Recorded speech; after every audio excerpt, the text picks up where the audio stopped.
সপ্তম পাঠ অনুগামী পদের অনুসারী মুনসারিফ ও গায়রে মুনসারিফ নিয়ে আলোচনা। মুনসারিফ মুনসরিফ যে পরিবর্তনকারী শব্দ পড়তে বাধাদানকারী কারণসমূহ। এসবাব হতে যে কেন দুইটি বা দুইটির সমপরিমাণ একটি সাবাব বা কারণ পাওয়া যায় না তাকে মুনসারিফ মুনসরিফ বলে। পরিবর্তনকারী শব্দ পড়তে বাধাদানকারী কারণসমূহ মোট ৯টি, যথা আদল, ওয়াসফুল, তানিফ, মারিফা, আজমা, জামআ, তারকিব, ওয়াজনুন ফেআল, আলিফুন ওয়া নুনুন জাইদাতান। ইহাদের উদাহরণ হল: ১ উমারু, এর মধ্যে পাওয়া গেছে আদল ও আলাম।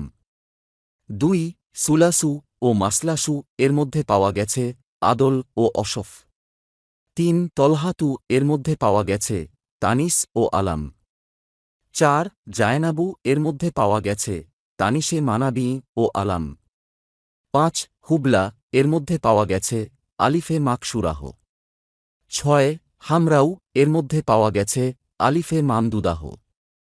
৭ ইব্রাহিমু, এর মধ্যে পাওয়া গেছে আজমত ও আলাম। ৮ মাসাজিদু, এর মধ্যে পাওয়া গেছে জাম আমুনতাহাইল জামু। ৯ বালাবাক্কু, এর মধ্যে পাওয়া গেছে তারকিব ও আলাম। ১০ আহমাদু, এর মধ্যে পাওয়া গেছে ওজনে ফেল ও আলাম। ১১ শাকরানু, এর মধ্যে পাওয়া গেছে আলিফ ও নুনে জায়দাতানে ও অসফ। ১২ উসমানু, এর মধ্যে পাওয়া গেছে আলিফ ও নুনে জায়দাতানে ও আলাম। গায়রে মুনসারিফ গায়রুন মুনসারিফ যে পরিবর্তনকারী শব্দ পড়তে বাধাদানকারী কারণসমূহ হতে যে কেন দুইটি বা দুইটির সমপরিমাণ একটি কারণ পাওয়া যায় তাকে গায়রে মুনসারিফ বলে।